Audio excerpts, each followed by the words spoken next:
Ayan, magandang gabi po ulit. Magsisimula na tayo sa pag-aaral natin regarding sa the emotional life of our Lord.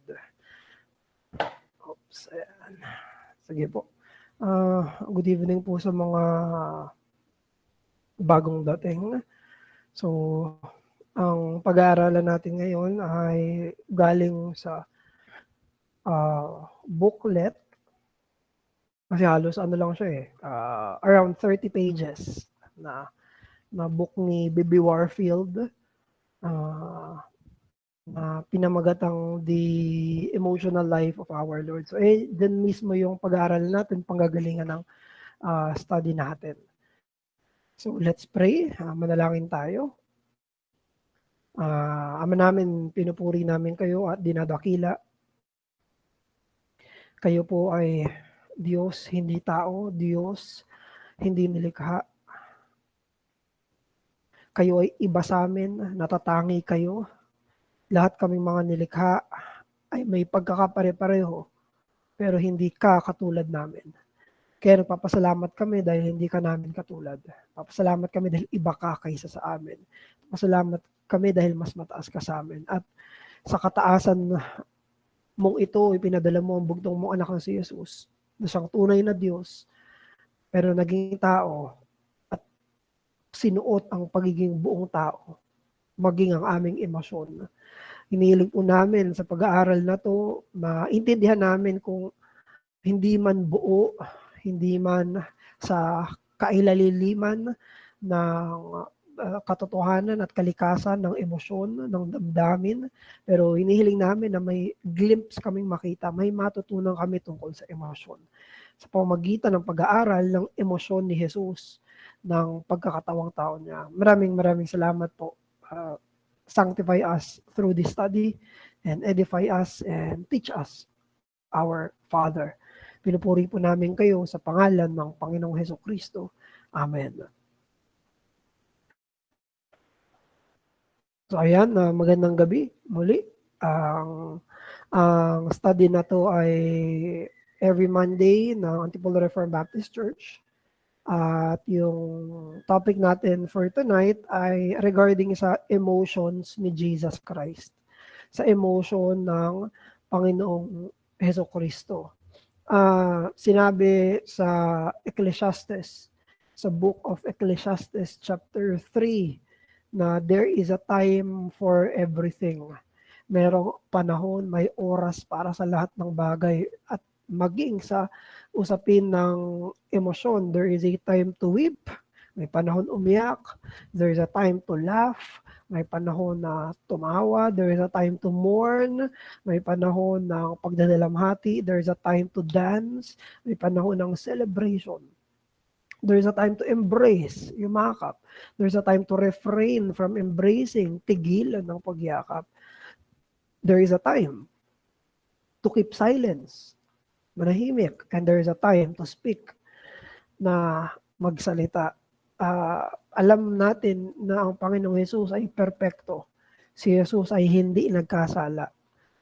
Therefore, ang Panginoong Jesus ay naiintindihan niya ang Ecclesiastes 3. Naiintindihan niya at ginagawa niya ng tama kung ano yung mga panahon kung kailan dapat tumawa, kailan dapat umiyak, kailan dapat hindi magsalita, kailan dapat magsalita. Kaya sa pag-consider natin ng emotional life ng Panginoong Jesus, sana ang makukuha rin natin dito ay una, tamang pag-intindi sa persona ng Panginoong Jesus. Sino siya, ang kalikasan niya, ang katauhan niya, yun ang makilala natin sa kanya. At pangalawa, by way of implication, ay matutunan rin natin how to be a properly emotional Christian. Una, makikita natin ang pagka-emotional ni Jesus at tayo namang mga Kristiyano ay magikawangis niya sa kanyang emosyon. Yan ng Panginoong Hesukristo. So yan ang pag-aaralan natin ngayong gabi na to. Pero gusto nating ilapag agad sa table na kapag pinag-aralan natin ang emotion ng Panginoong Jesus, hindi natin pinag-uusapan dito ang kanyang pagka-Diyos. Ang pinag-uusapan natin dito ay ang kanyang pagiging tao. Ang Diyos sa sarili niya ay walang emosyon katulad ng tao ng pabago-bago, fleeting emotions. May dati ganito emosyon ko, mamaya iba na emosyon ko. Ang Diyos ay hindi nagbabago. There is no change within God. The Lord is eternally blessed. Kaya tinatawag natin yung isang attribute ng Panginoon that He is an impassible God. Hindi IMPOSS, kundi IMPASS. Ito yung doctrine ng impassibility. Ang Diyos ay hindi emotive katulad ng mga creatures. Kaya kapag in-study natin yung emotions ni Jesus, ang pinatutukulan natin dito ay yung emotions niya sa pagiging tao niya, sa kanyang pagiging incarnate, sa pagiging totoong naging nilikha ang hindi nilikha, maging nilikha ang lumikha, ang Panginoong Hesukristo. Habang hindi siya tumitigil sa pagka-Diyos, ay nagsuot siya ng pagiging tao. Kaya kino-confess natin, He is one person with two natures. Si Jesus ay isang persona na may dalawang kalikasan, may dalawang siyang katangian. Si Jesus lang ang ganun. Si Jesus lang ang Diyos at the same time, siya ay tao. Kaya yun ang dapat nating titignan dito. When we read the Bible, titignan natin si Jesus sa kanyang emotional na mga gestures as yun ay sa kanyang pagiging tao. Hindi yan applicable sa kanyang pagiging Diyos. Yan ay sa kanyang human nature. So when we study the emotions of Christ, yun ang obserbahan natin, yun ang pag-iisipan natin. At may dalawang tendencies kapag pinag-aralan ang emotions ni Jesus. Sabi ni B.B. Warfield, tendency ito maging sa church, yung early church. Dalawa yung tendency natin na kung paano natin makikita si Jesus na mali. Una, pwede nating i-interpret ang iniisip nating moral maturity. Iniisip natin ang pagiging matured when it comes to our morality ay hindi tayo emotional, quote and quote. Iniisip natin kapag hindi emotional yung isang tao, ibig sabihin matured siya. In the sense na emotionless. Kumbaga indifferent, kumbaga may pagiging apathetic. Ayan, kumbaga may sense ng distance, walang pakialam. Baka ang naiisip dyan, yun ay isang moral high ground. Hindi ganun ang Panginoong Jesus. We will see. Si Jesus ay hindi indifferent. Si Jesus ay hindi emotionless. Si Jesus ay hindi walang response at walang reaction. Yan. Tama yan, Joel. Nonchalant. Hindi nonchalant si Jesus. Hindi yun ang tamang pagtingin sa Panginoong Jesus. On the other hand, meron naman another tendency na isipin na si Jesus ay emotion-driven. Ibig sabihin, nadadala siya ng kanyang emosyon. Yung emosyon niya ay umaapaw. Ayan, yun din yung dalawa na tendencies na we will deny.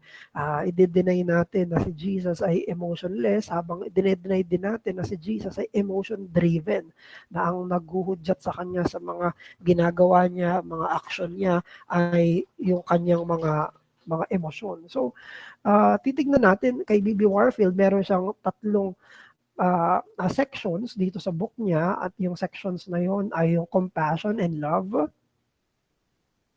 Number 2, yung indignation and annoyance. And number 3, yung sorrow and joy. So, medyo magkakasama yung mga yan nung sinulat niya yung libro niya. So, una, yung compassion and love. Sa usapin ng awa, sa usapin ng pakialam, at sa usapin ng pagmamahal. Sinabi mismo yan sa Oops.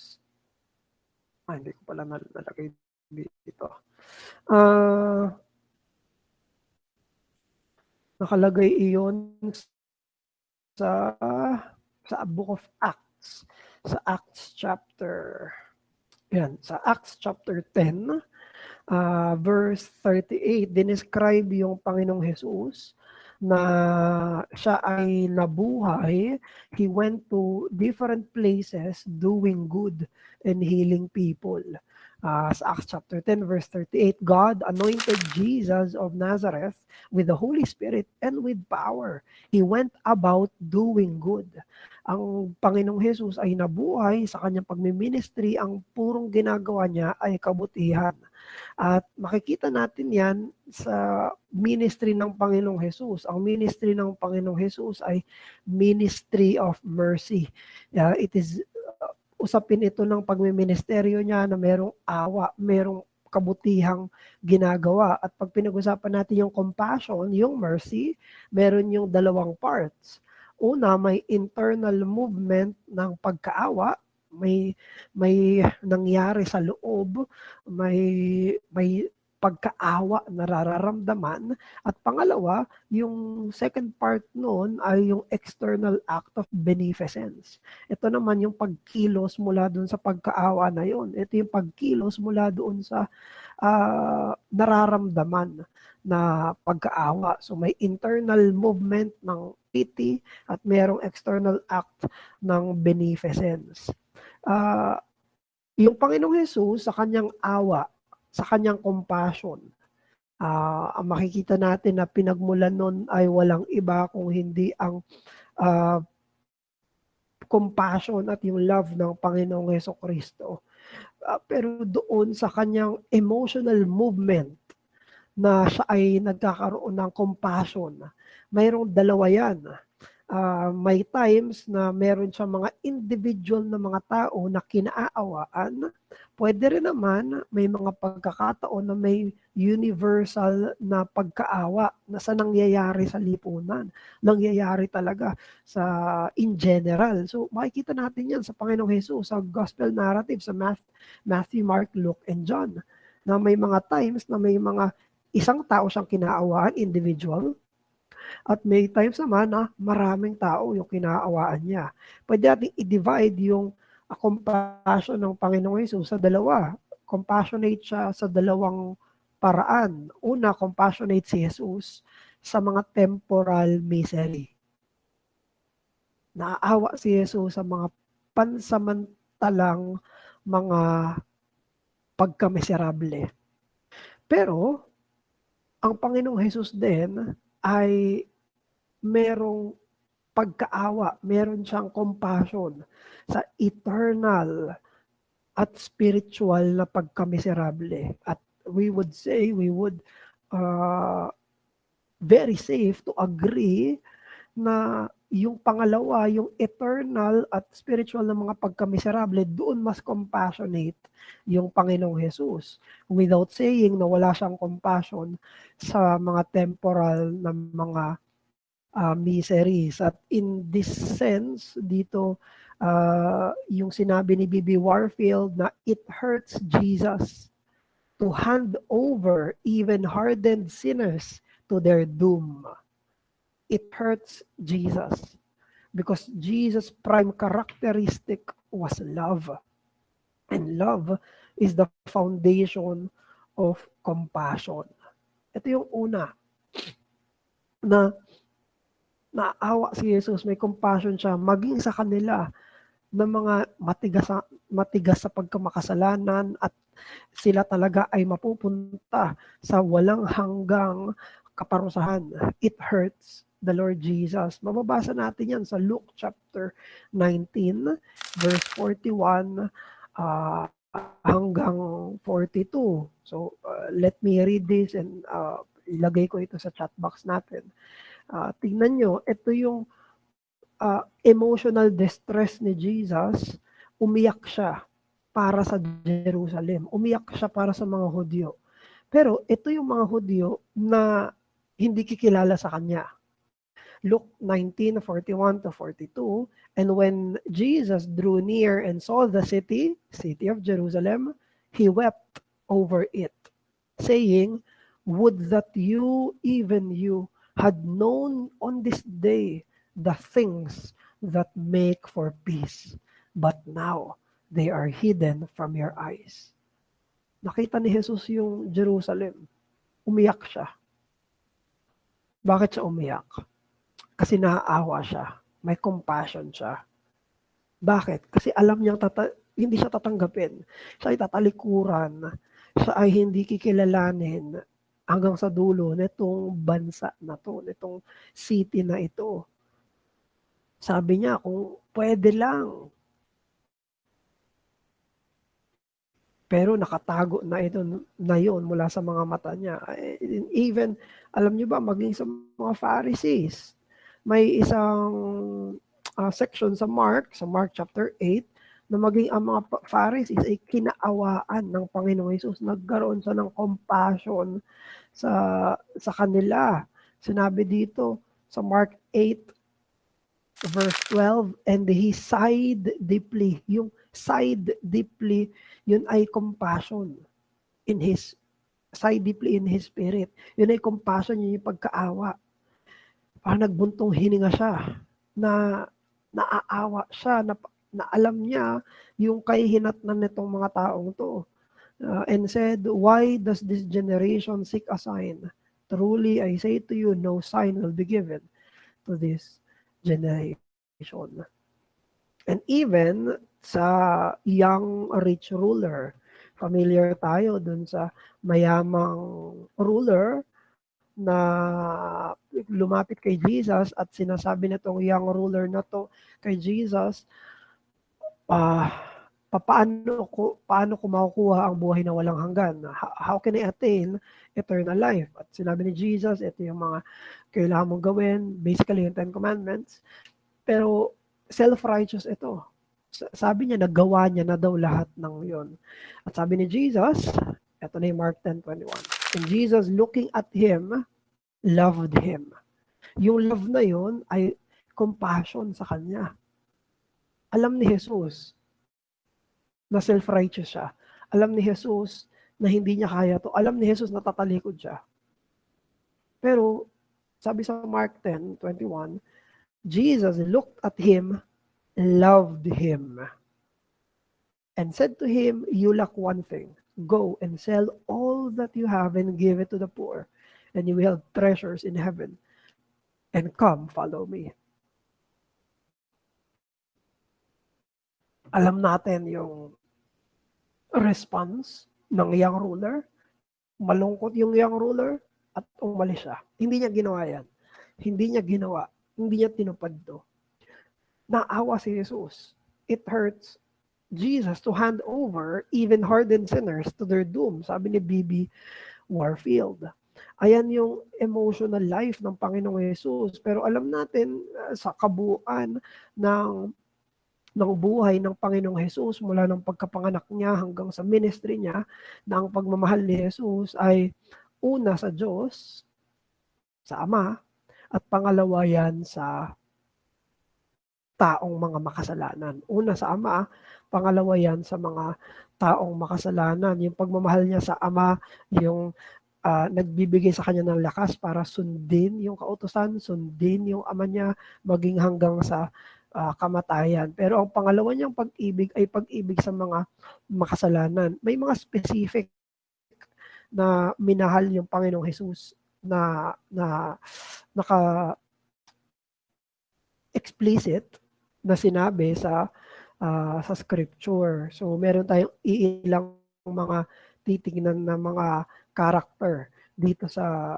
pag-aaral na to. Una ay sila Lazarus. Ayan. Naalala niyo sa John chapter 11, si Lazarus ay namatay. Pero hindi pa siya patay sa first verses. Nung binalitaan nila si Jesus, may sakit pa lang si Lazarus. Pero ang pagkabalita nila kay Jesus, ganito sa verse 3 ng John 11, the sisters therefore sent unto him saying, merong messengers na pinadala yung magkapatid si Martha sa si Mary, kapatid nila si Lazarus.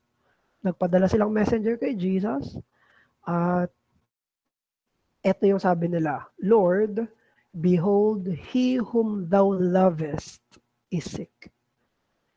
Panginoon, siya na minamahal mo ay may sakit. So explicit dito na sinabi, mahal ni Jesus si Lazarus. Mahal ni Jesus si Lazaro. May iba pa na mga explicit yung love ng Panginoong Jesus.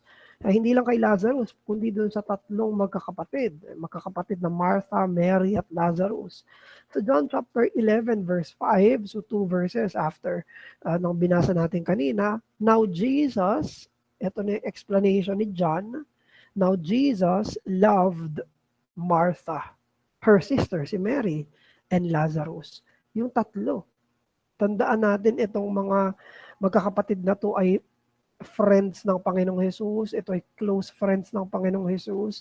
Sila ay supporter ng ministry ng Panginoong Jesus.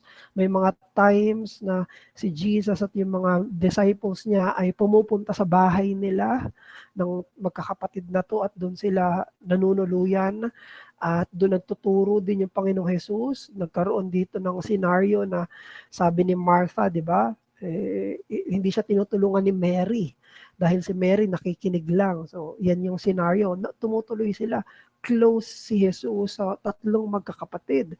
Kay Martha, Mary, at Lazarus. Pero, kilarify ni Bibi Warfield na walang kahit anong sexual love, sexual attachment si Jesus o romantic attachment sa mga magkakapatid na ito. Kilarify ni Bibi Warfield na ito ay isang friendly love ng Panginoong Jesus sa kanila bilang mga kaibigan niya at ganun din bilang mga tagasunod niya, mga nananampalataya sa kanya. Nakikinig itong mga to sa turo ni Jesus. Dahil nung namatay si Lazaro, sinabi ni Jesus kay Martha kung naniniwala ba siya sa resurrection. At sabi ni Martha, naniniwala siya sa resurrection. Alam niya yung doctrine ng resurrection as taught by the Lord Jesus Christ. So, minamahal ng Panginoong Jesus itong tatlong magkakapatid na to. At meron pang isang in-specify na minamahal yung Panginoong Jesus. Yung isa sa pinakasikat, si John mismo. Isa sa mga disciples ng Panginoong Jesus. At sa Book of John, ang description ni John sa sarili niya, one of his disciples whom Jesus loved. Kaya tinawag si John na John the Beloved. John, the disciple whom Jesus loved. So, ito yung mga specifics ng mga pagmamahal ng Panginoong Jesus dito sa mga tao na ito, even in His life on earth. At ngayon naman, tingnan naman natin yung kanyang indignation and annoyance. Tunghayan natin ang galit naman at pagkairita ng Panginoong Hesukristo. Sinabi ni Bibi Warfield na tayo ay mga moral beings. At dahil tayo ay mga moral beings, hindi natin kayang walang gawin, maging walang reaksyon, maging walang tugon kapag meron ng mga mali na nangyayari sa kapaligiran natin. Nag-agree tayo, di ba? Yan yung isang, hindi ko alam kung sino nagsabi, na kasalanan kapag alam mo may nangyayaring masama pero wala kang ginagawa. Yun mismo yung sense nun na sinasabi ni Bibi Warfield na kapag mayroong mga mali na nangyayari sa kapaligiran mo, natural para sa isang moral being na mag-react. Natural sa isang moral being na magkakaroon siya ng reaction kasi alam niyang mali yung nangyayari.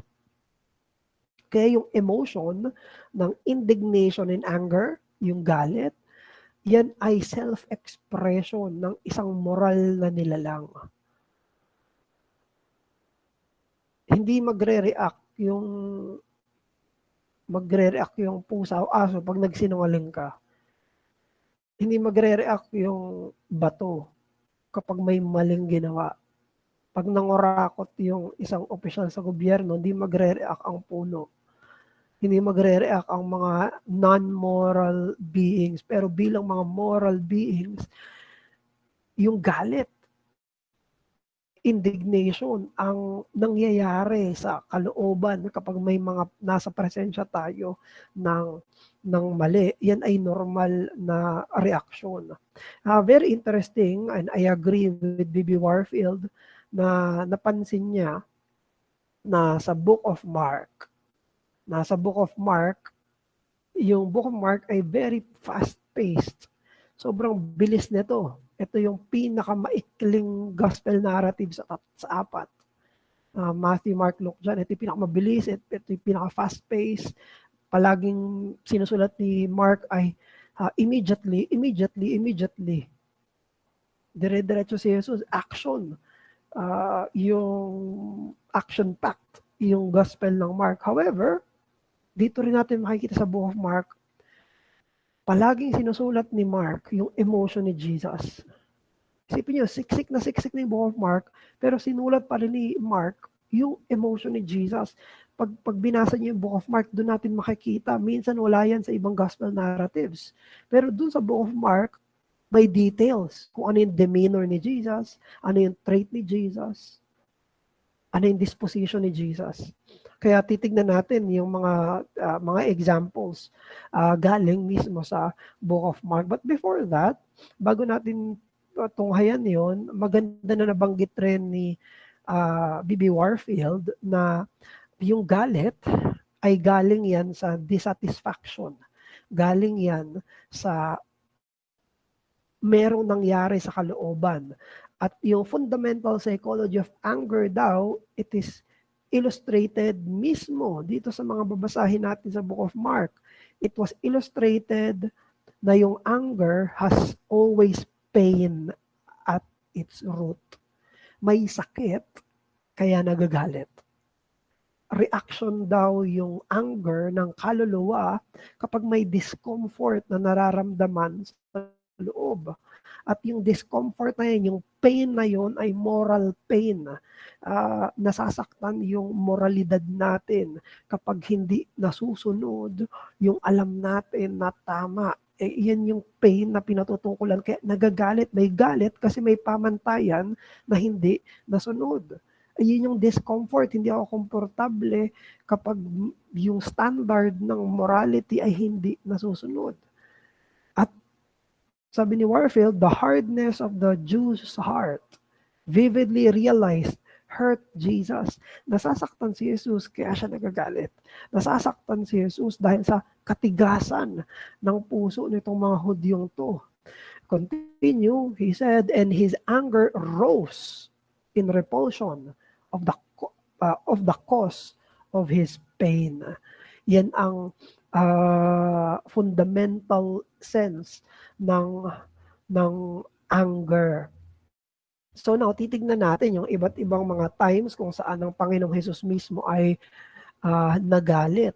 Ang unang titignan natin ay ito na yung sa may pinagaling yung Panginoong Hesus sa Mark chapter 3. Mark chapter 3 verse 5. Let us read this.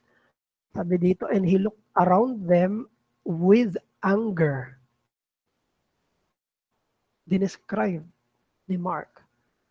Tapos, tinuloy niya pa, grieved at their hardness of heart. Nagalit si Jesus dahil nagdatalamhati siya sa katigasan ng puso nila and said to the man, stretch out your hand. He stretched it out and his hand was restored.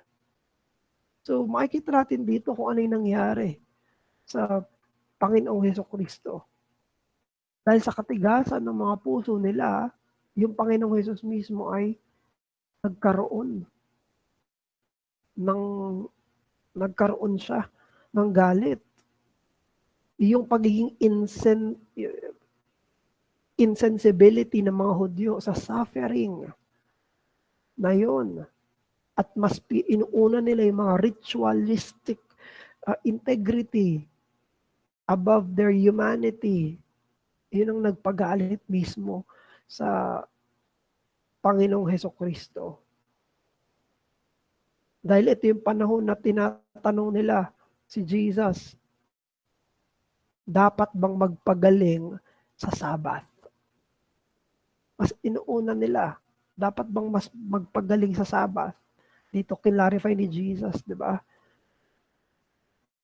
Clarify ni Jesus na dapat gumawa ng mabuti sa panahon ng Sabbath, sa Christian, even sa Jewish Sabbath. Sabi ni Jesus, anong mas mabuti? Magpagaling o pumatay sa Sabbath? Gumawa ng mabuti, gumawa ng makakasama. At dito, nagalit yung Panginoong Hesus sa kanila. Kasi inuuna nila yun. Kaysa sa kabutihan ng mga taong yun. Another is yung sa Mark chapter 10, verse 14. However, ito naman ay medyo mas slightly lighter na, on a lighter note. Sabi ni B.B. Warfield, this is in a sense, merong sense ng annoyance yung Panginoong Jesus. Ito yung pagkakataon na dinala ng mga magulang yung mga anak nila kay Jesus. At yung mga disciples, pinagtabuyan nila. Iniisip, probably good intention yung meron, yung mga disciples, ayaw nilang mapagod pa si Jesus, dinudumog na siya. Pwedeng yun yung intention ng mga disciples. Pero si Jesus, nagalit siya. But when Jesus saw, ano yung nakita ni Jesus? Pinagtabuyan yung bata. He was indignant. Siya ay nagalit and said to them, let the children come to me. Do not hinder them, for to such, sa mga katulad nila, belongs the kingdom of God. At alam niyo rin ba, nagalit din si Jesus nung namatay si Lazarus. Nung namatay si Lazarus sa John 11:33 at John 11:38, nagalit si Jesus. Yung deeply moved, may footnote dyan. Kung ESV yung gamit nyo sa John 11:33, sabi kasi doon, when Jesus saw her weeping, and the Jews who had come with her also weeping, he was deeply moved. Pero may footnote dyan. May alternative na word. At pag tinignan yung footnote na nakalagay doon, indignant. Indignant si Jesus sa kanyang spirit and greatly troubled. Sa verse 38, then Jesus, deeply moved again, indignant, came to the tomb. It was a cave, and a stone lay against it. So dito, nakita natin si Jesus, hindi lang siya tumatangis, hindi lang siya umiiyak sa pagkamatay ni Lazarus, nagagalit din siya. May galit si Jesus nung nakita niyang kamatayan ni Lazarus, nung nakita niyang nag-iiyakan, nagalit din yung Panginoong Jesus. He was troubled. Nung sabi doon, greatly troubled. Pero bakit ba naging indignant si Jesus nung nakita niyang nag-iiyakan sila Mary? Bakit ba siya indignant nung nakikita niyang nag-iyakan yung mga tao nung nandun na siya sa may tomb? Ito yung sabi ni B.B. Warfield regarding that. Sabi ni B.B. Warfield, the spectacle of the distress of Mary and her companions enraged Jesus because it brought poignantly home to his consciousness the evil of death, its unnaturalness, its violent tyranny, as Calvin phrases it. In Mary's grief, Jesus contemplates the general misery of the whole human race and burns with rage against the oppressor of men. Nagalit daw yung Panginoong Jesus nung makita niyang iyakan na ganito ang kamatayan. Ganito mamatayan. Ganito yung kasama ang kamatayan. Na hindi ito natural, hindi ito yung original na paglikha ng tao, ito yung resulta ng kasalanan. Na ito yung mangyayari sa lahat ng mga tao. Ito yung magpapailalim. So kung saan magpapailalim yung lahat ng mga tao, doon nagalit yung Panginoong Jesus. There's death. Sabi pa ni Warfield, it is death that is the object of His wrath. Galit si Jesus sa kamatayan. And behind death, to Him was power of death. Galit si Jesus kay Satanas, sa kaaway. And whom He has come into the world to destroy. So, even sa time ng kamatayan ni Lazarus, he was looking generally sa usapin ng kamatayan. Ito yung mangyayari sa mga tao. Ito yung mangyayari na hindi original sa paglikha. Ito yung mangyayari dahil sa kasalanan. Ito yung mangyayari dahil sa pambubulag ni Satanas. Ito yung mangyayari dahil sa kasamaan ng puso ng pagbagsak. Doon nagagalit yung Panginoong Jesus. And lastly, perhaps, may isa ito sa mga pinakakilala natin na event kung saan nagalit si Jesus. Although, unlike the first three, walang nakasulat dito na word na nagalit siya, indignant, angry, or deeply troubled. Pero alam natin na dito sa event na to, sa incident na to, alam natin na display yung zealous anger ng Panginoon. At walang iba yan kung hindi yung cleansing ng temple. Yung panahon na pinagtatabuyan ni Jesus, yung mga nagbebenta ng tupa, nagbebenta ng mga baka, nagbebenta ng mga kalapati doon sa bahay-sambahan. Nasa loob sila ng bahay-sambahan. At pinagtutumban niya yung mga money changers. At naalala ng mga disciples, yung psalm, zeal for your house will consume me. So dito, sa pagkakataon to, ay righteous anger ng Panginoong Jesus sa glory ng kanyang Ama. It consumes Him like a fire burning in His bones, which incessantly breaks through and rages through all of them.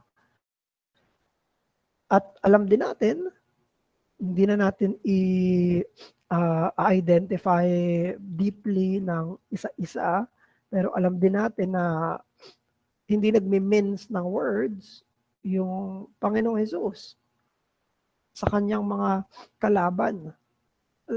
Gumagamit si Jesus ng mga masasakit na salita o mga matatalas na mga salita. Kunyari si Herodes, tinawag niyang fox. Tinawag niyang lobo. Sa Luke 13 verse 32. Sila na mga hindi tumutugon sa gospel, tinawag niya mga baboy at mga aso. Do not throw the pearls to the swine. Even si Apostle Peter, tinawag ni Jesus si Apostle Peter na Satanas. Sabi niya kay Peter, get thee behind me, Satan. Sa mga hypocrites, laging lumalabas sa bibig ng Panginoong Jesucristo, kayong mga ipokrito, you hypocrites. Tinatawag niya rin sila ng mga bulag na mga tagagabay, blind guides. Tinawag rin niya sila ng mga malilinis na mga libingan, ay maputing libingan. Sa labas maputi, sa loob nabubulok. Tinawag niya rin na perverse generation. Tinawag niya rin mga ngalunyang henerasyon. May mga tinawag rin siya mga lobo. Tinawag siya mga ahas, serpents. Tinawag rin niya brood of vipers. Sinabihan niya rin yung mga Hudyo na hindi naniniwala sa kanya at tumutulig sa kanya sa pagiging Mesiyas niya, pagiging I am ng Panginoong Jesus. Yung pinagbabato siya dahil kine-claim niya na siya ay Diyos. Anong sabi ni Jesus sa kanila? Ye are of your father, the devil. Kayo ay anak ng demonyo. Kayo ay anak ni Satanas. You see, Jesus did not mince words out of His zeal dito sa mga pagkakataon na ito. lumalabas doon yung kanyang righteous anger. And lastly, natutunghayan natin na emotion ni Jesus ay yung joy and sorrow, ang kanyang kasiyahan at ang kanyang kasiyahan at kalungkutan mismo. Tinawag si Jesus na man of sorrow. Tinawag siya na man of sorrow sa Old Testament. Pero wag nating isipin na ang ibig sabihin ng man of sorrow ay emo si Jesus. Wag nating isipin na si Jesus ay palaging malungkot, nakabusangot, o kaya naman ay hindi ngumingiti. So, hindi ganun ang ibig sabihin ng man of sorrow. On the other hand, hindi rin naman totoo na si Jesus ay palaging nakangiti, palaging smiling face, yung Panginoong Hesukristo. So, si Jesus mismo, alisin natin yung ganong klase ng tendency dahil may pwedeng maging misleading iyon na si Jesus ay hindi sinulat sa Bible na tumawa siya. May nagsabi noon, wala namang nakasulat na ngumiti siya, tumawa siya. Pero nakita natin ang accusation sa kanya. Si Jesus daw ay friends of sinners. Si Jesus daw ay he comes eating and drinking. Si John the Baptist daw nagpa-fasting. Si Jesus naman nakikiselebrate. So, huwag nating isipin na habitually sorrowful si Jesus. Dahil may ganong accusation sa kanya. Meron din siyang mga kasiyahan ng mga dinadaluhan. Maging yung celebration ng wedding. Di ba? Umattend si Jesus ng wedding. Yun yung first miracle niya. Tapos ang accusation sa kanya ay pumupunta siya sa mga kasiyahan, celebratory occasions. Ganon din, huwag na nating isipin na yung kasiyahan ni Jesus ay sentimentality. Huwag nating isipin na yung kasiyahan ni Jesus ay frivolity. O kaya naman ay napakagaan, happy-happy lang yung Panginoong Hesukristo. Alalahanin natin na yung Panginoong Hesukristo ay hindi ganon. Hindi siya parang isang tao na ginigreet lahat ng kapitbahay niya. Hindi siya yung tao na lahat ng mga tao doon na nasa paligid niya ay nginingiti-ngitian siya at ganon din siya. Pwedeng dalawa yung mga maling mga perceptions. Yung sorrow ni Jesus at yung joy ni Jesus ay parehong malalim. Pareho itong deep and objective. Ang sorrow ni Jesus ay malalim, ang kasiyahan ni Jesus ay malalim din.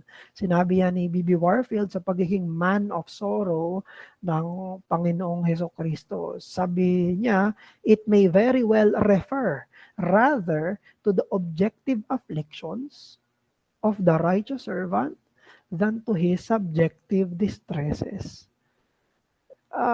Yung pagiging man of sorrow ni Jesus ay nakadepende doon sa mission niya.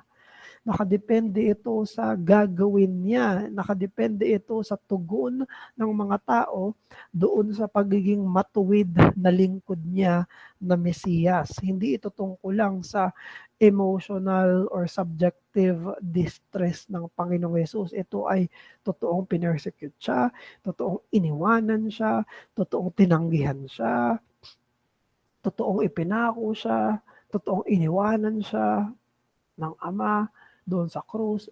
Yan yung mga objective affliction ni Jesus bilang isang man of sorrow. So, hindi ibig sabihin ng man of sorrow si Jesus ay nagsiself-pity siya sa isang tabi at umiiyak magdamag.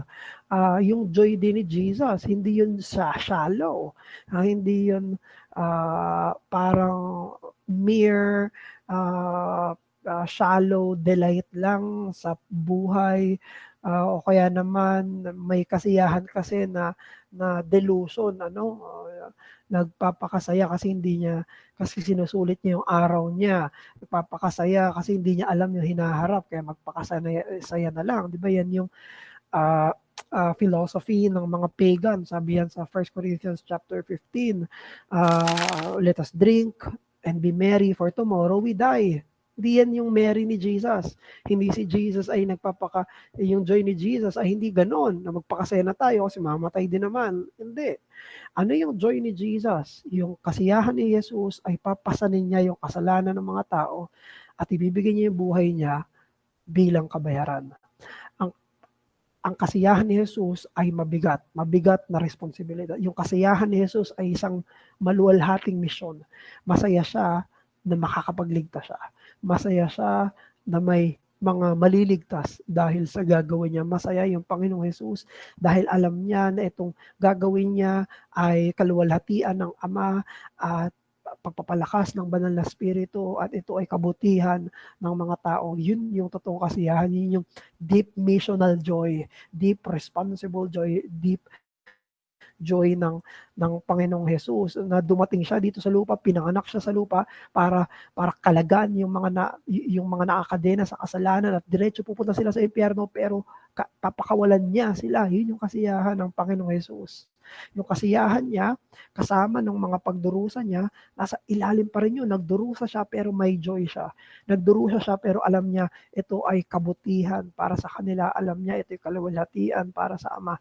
Alam niya ito ang magbibigay ng bagong sanlibutan, bagong langit at bagong lupa sa hinaharap. Ito ay kaluwalhatian na ito ay gaganapin sa pamagitan ng pagdurusa niya. Kaya sa totoo lang, yung sorrow at joy ni Jesus ay hindi sinosuppress yung isa't isa. Hindi sinasabi na pag sorrowful siya, wala na siyang joy, at pag joyful siya, wala na siyang sorrow. Actually, hindi yan totoo. They are together in the sinless and perfect heart of the Lord Jesus Christ. Maganda yung sinabi ni B.B. Warfield dito. Sabi ni B.B. Warfield, we call our Lord, ito pala, yung kasunod. Oops, hindi na pala nalagay. Okay. Ilagay ko dito sa, sa chat box natin. Sabi ni B.B. Warfield, we hear but little of His joy. However, as we hear but little of His sorrows, the narratives are not given to descriptions of the mental states of the great actor whose work they illustrate. Sabi niya, may mga bababasa tayo ng mga joy ni Jesus, pa saglit-saglit, yung mga sorrow ni Jesus, pa saglit-saglit. Pero hindi daw kasi yun yung point ng writer. Ang point ng pagkikwento hindi para ipakita ko ano yung mental state ni Jesus. Sabi ni Warfield, we just hear enough. Sapat na yung nakasulat. Sapat na yung nasa scripture. To assure us, para i-assure tayo of its presence, underlying and giving its color to all His life. Sapat na yun para makita natin, si Jesus din. Si Jesus ay may pagtangis. Si Jesus ay may pagdurusa. Si Jesus ay may kasiyahan doon. Sabi dito ni Warfield, ang ganda, if our Lord was the man of sorrow, He was more profoundly still the man of joy. Totoo pareho yun kay Jesus. Our Lord is the man of sorrow, and more profoundly, our Lord is a man of joy. Parehong nasa Kanya yung dalawang mga katangian na yun. So, concluding points. Meron lang ako nilagay dito na 3 na concluding points at doon sa mga conclusion na ito, doon na rin tayo kukuha ng application. So hindi na hiwalay application dito from here na yon. May 3 tayong pwedeng makita or matutunan doon sa mga in-enumerate ni B.B. Warfield. Una, to be human means to be an emotional being. Ang pagiging tao ay pagiging emotional. To be human is to be an emotional being. Therefore, emotions are not the main problem per se. Ang tao ay nilikha ng Diyos bilang isang emotional na nilalang. Part ng creation ang emotion. At nakita natin yung kay Jesus. Dahil si Jesus ay naging tunay na tao. Si Jesus ay naging tunay na katulad natin. May mga magiging follow up tayo dyan, pero gusto nating unahin to.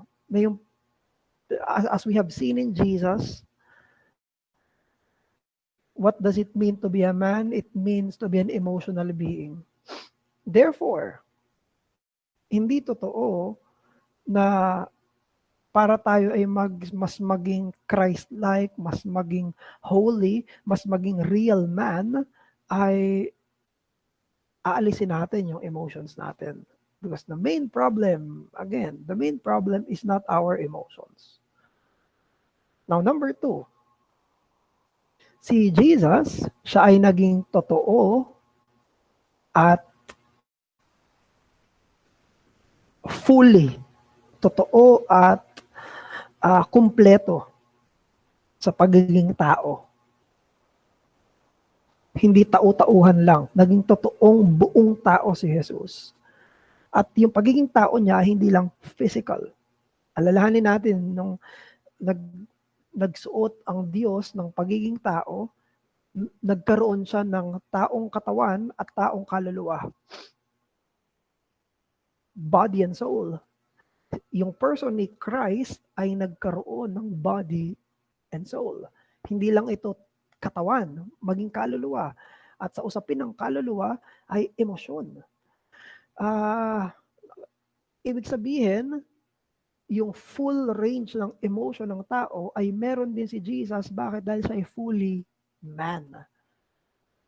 Therefore, He can truly understand us. He can sympathize with us. Naiintindihan niya. Bakit? Kasi naging totoong tao siya with all the range of our emotions. Nadaanan niya lahat ng yun. Naranasan niya lahat ng yun. Tumawa rin siya, nainis din siya, nagalit din siya, nasiyahan din siya. Ang Panginoong Hesus ay dumaan dun sa mga ganong klase ng emosyon. Sa physical, nakikita natin yan sa scripture, di ba? Yung physical, si Jesus nagutom. Si Jesus ay nauhaw. Si Jesus ay natulog. Si Jesus ay napagod. Ang dami yung illustration na totoong may katawan si Jesus. Totoong katawang tao.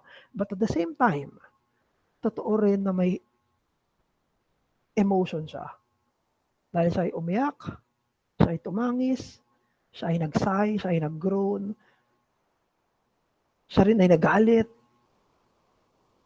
siya rin ay nag-rebuke, siya rin ay naawa, nagka-compassion, siya rin ay nasiyahan, siya rin ay hindi siya naguluhan, pero siya ay nabagabag din siya.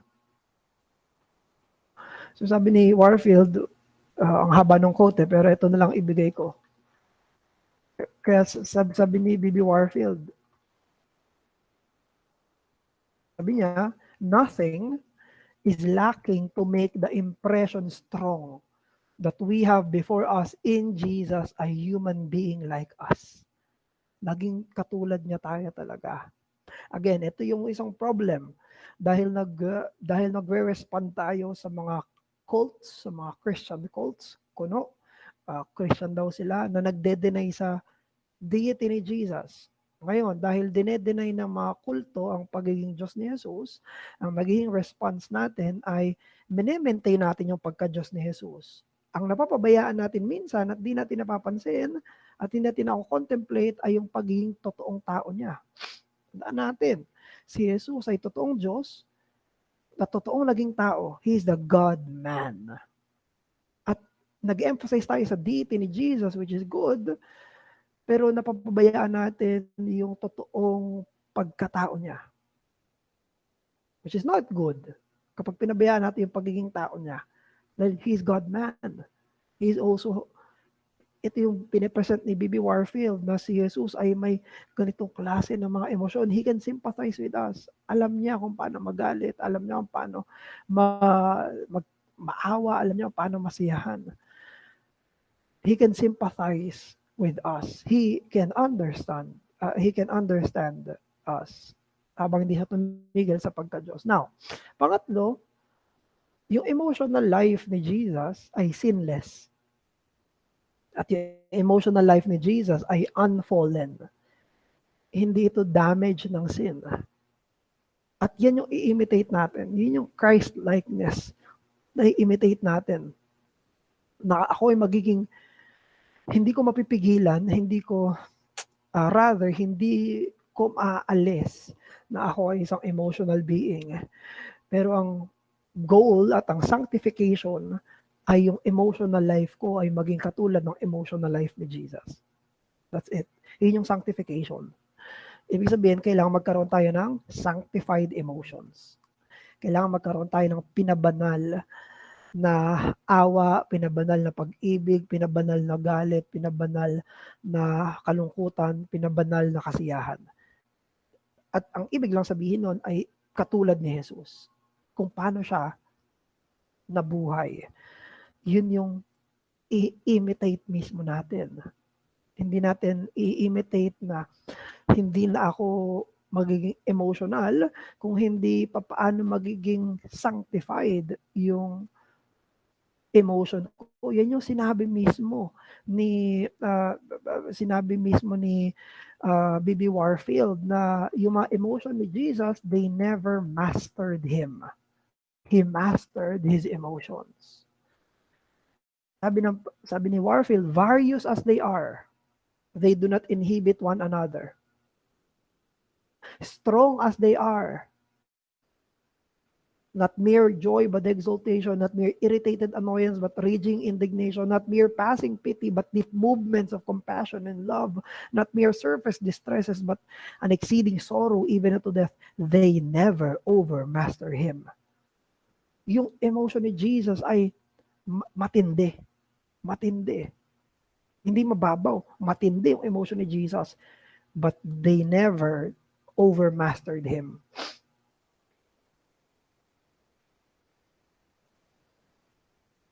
Sa tindi ng mga emotion ni Jesus, isipin, matinding holy emotion. Matinding holy emotion. Pero hindi nila na master si Jesus. At dito kinote ni B.B. Warfield si John Calvin. Sabi ni B.B. Warfield, Calvin is telling us that in taking human affections, our Lord did not take inordinate affections. Hindi kailanman nagkaroon si Jesus ng palyadong affections or maling affections or sinful affections. Sabi niya, but kept himself. Kinip ni Jesus yung sarili niya in his passions in subjection to the will of the Father. Lahat ng emotion ni Jesus under sa will ng Father. Lahat ng emotion ni Jesus make sure niya na sumusunod sa kalooban ng Ama. Kaya pag kinompare daw yung emotional life ni Jesus sa emotional life natin, sabi ni Calvin, quoted ni Warfield, in short, if you compare his passions with ours, they will differ not less than a clear, pure water flowing in a gentle course differs from a dirty, muddy foam. Ganun daw pinagkaiba ng emotional life natin sa emotional life ni Jesus. Emotional life ni Jesus ay crystal clear na tubig na umaagos ng tama. Samantalang yung emotional life natin ay napakadungis, napakaduming klase ng tubig. May foam pa daw, madumi. Ganun daw ang pinagkaiba. Kaya ang kailangan natin ay maging kawangis ng Panginoong Hesukristo doon sa kanyang godly, perfect emotion. Now, paano? Paano tayo magiging Christ-like sa emotions natin? Maintain ni B.B. Warfield na hindi tayo magiging Christ-like sa emotions natin by suppressing our emotions. Hindi daw yun ang paraan, kundi by subduing the excessive and sinful emotions and cultivating holy emotions.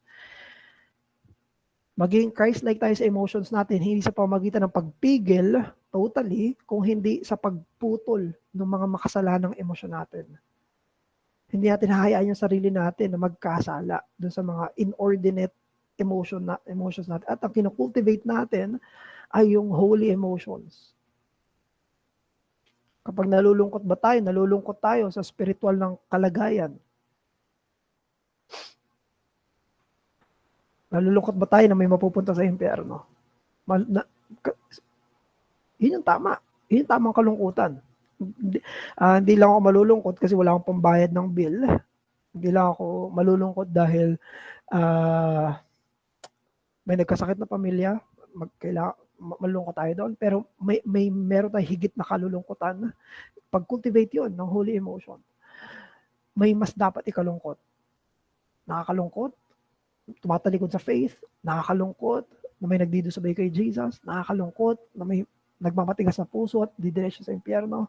Cultivate. Yung joy, dapat yung joy natin hindi lang sa mga nakakatawa. Yung joy natin hindi lang, gusto ko comedy pa lang pinapanood ko para sumaya ako. Wala namang problema doon, pero i-cultivate natin ay holy joy. May kasiyahan tayo sa spiritual na bagay, may kasiyahan, may deep joy doon sa scripture, may deep joy sa communion sa Diyos, may deep joy sa may mga naliligtas, may deep joy na may nag-grow sa holiness, may deep joy na mayroong mga nagtatrabaho sa kaharian ng Diyos, may deep joy na may nadagdag sa kaharian ng Diyos, may deep joy na lumalawak yung na-advance yung gospel. Cultivate natin yung ganong klaseng joy. Anger. Saan tayo nagagalit? Nagagalit ba ako dahil lang na hindi nangyari yung gusto ko lang? O nagagalit tayo dahil dun sa mismong mga dapat kagalitan? Binablaspheme yung Diyos. Nagagalit ba tayo sa mga tamang dapat kagalitan na nagpapakalat ng maling turo, nagpapakalat ng mga false teaching? Nagagalit ba tayo na kinakahiya si Jesus? Nagagalit ba tayo sa mga dapat talagang kagalitan? Pity, awa. Kasama yan, yung compassion, yung pity, yung love, yung anger, yung joy, yung sorrow.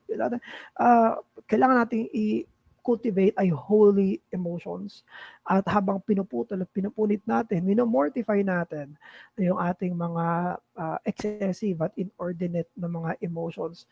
If we want to be like the Lord Jesus Christ in His emotional life, look at Him. Kailangan natin siyang tignan. Kailangan natin siyang masdan yung Panginoong Jesus. So, ito yung sabi ni B.B. Warfield on this matter. Sabi niya, kinuha ulit si Calvin. Sabi niya, for Christ, Calvin adds for our encouragement that this very thing in view when He took our affections upon Himself, that through His power, we might subdue everything in them that is sinful. Hindi tayo alisan ng emotion, pero bibigyan tayo ng lakas na i-subdue kung ano yung sinful lang. And lastly, quote ko lang si Mark Jones. Sabi ni Mark Jones, as we consider Jesus' emotional life, we are at the same time learning how to be properly emotional Christians. Pag tinitignan daw natin yung emotional life ni Jesus, natututo tayo. Paano bang maging isang emotional na Kristiyano? Sabi niya, after all, one of the problems in the church today is not that we are too emotionally driven, but that we are not sufficiently emotionally driven after the pattern of Christ. So, magandang reflection yun from Mark Jones. Sabi niya, hindi totoo na ang problem ay emotionally driven tayo. Kung hindi ang problema ay hindi tayo emotionally driven like Jesus. Hindi tayo emotionally driven katulad ni Jesus.